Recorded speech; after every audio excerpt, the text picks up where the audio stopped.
नमस्कार दोस्तों। हम आपके लिए बहुत ही प्रेरणादायक कहानी लेकर आया हूं। उम्मीद है कि आपको अच्छी लगेंगी। दोस्तों, इस कहानी का पूरे अंत तक जरूर देखें और सुनें और चैनल को सब्सक्राइब करें। धन्यवाद। गांव के कोने में एक पुरानी टूटी फूटी झोपड़ी थी। वहीं पर एक बुजुर्ग आदमी रहता था जिसका नाम था हरिराम। उसकी उम्र लगभग 70 साल थी। सफेद दाढ़ी, झुकी हुई कमर और आंखों में अनुभव की गहराई। वह रोज गांव के चौक पर बैठकर पुराने चप्पलों की मरम्मत करता था। लोग उसे चप्पल वाला बाबा कहते थे। हर कोई उसे एक मामूली मोची समझता था, लेकिन किसी को नहीं पता था कि हरिराम के सीने में एक बहुत बड़ा सपना दबा पड़ा था। वह चाहता था कि उसका पोता राजू एक दिन बड़ा आदमी बने, पढ़ लिख कर अफसर बने।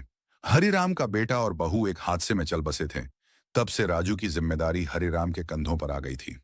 झोपड़ी में 2 वक्त की रोटी जुटाना भी मुश्किल होता, लेकिन हरिराम ने कभी राजू की पढ़ाई में कमी नहीं आने दी। पुराने अखबार में लपेटकर किताबें लाता, पेंसिल खुद छील कर देता और स्कूल की फीस के लिए अपने शरीर की मेहनत को बेचता। एक दिन स्कूल से लौटकर राजू बोला, दादा, मेरे दोस्त के पास नया बैग है, मेरे पास तो फटा हुआ है। हरिराम मुस्कुराया और बोला, बेटा, बैग से नहीं, दिमाग से अफसर बनते हैं। ये फटा बैग तुझे मेहनत की कीमत सिखाएगा। राजू चुप हो गया, लेकिन वह समझ गया कि उसके दादा के पास भले ही पैसे नहीं हैं, पर सपनों की कोई कमी नहीं। समय बीतता गया। राजू अब 10वीं कक्षा में आ गया था। पढ़ाई में वह बहुत होशियार था। स्कूल में उसका नाम आता था, लेकिन आर्थिक हालत अब और भी बिगड़ती जा रही थी।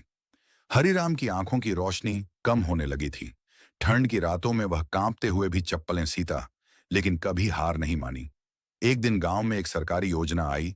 गरीब छात्रों को स्कॉलरशिप दी जानी थी।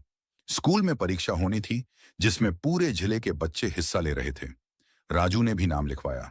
हरिराम ने वह दिन नहीं छोड़ा जब वह कांपते हाथों से राजू की कमीज पर बटन सी रहा था और बोला, बेटा, जीतने के लिए पढ़ाई नहीं, विश्वास चाहिए, और वो तेरे पास है। परीक्षा हुई। राजू ने अपने पूरे मन से उत्तर लिखे। कुछ हफ्तों बाद परिणाम आया। राजू पूरे जिले में टॉप कर गया था। अब उसे शहर के सबसे अच्छे स्कूल में दाखिला मिल रहा था और सरकार उसकी आगे की पढ़ाई की जिम्मेदारी उठा रही थी। हरिराम की आंखों में आंसू थे। उसने राजू को सीने से लगाते हुए कहा, बेटा, आज तेरी मेहनत ने हमारे सपनों को नई उड़ान दी है।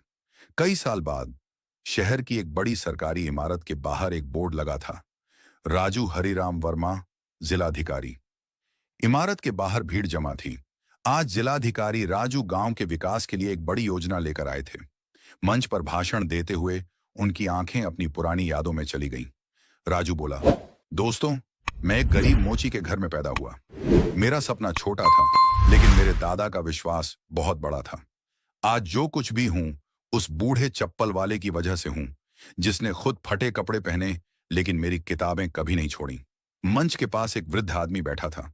आंखों से बहते आंसू, कांपते होंठों पर मुस्कान। वह हरिराम था।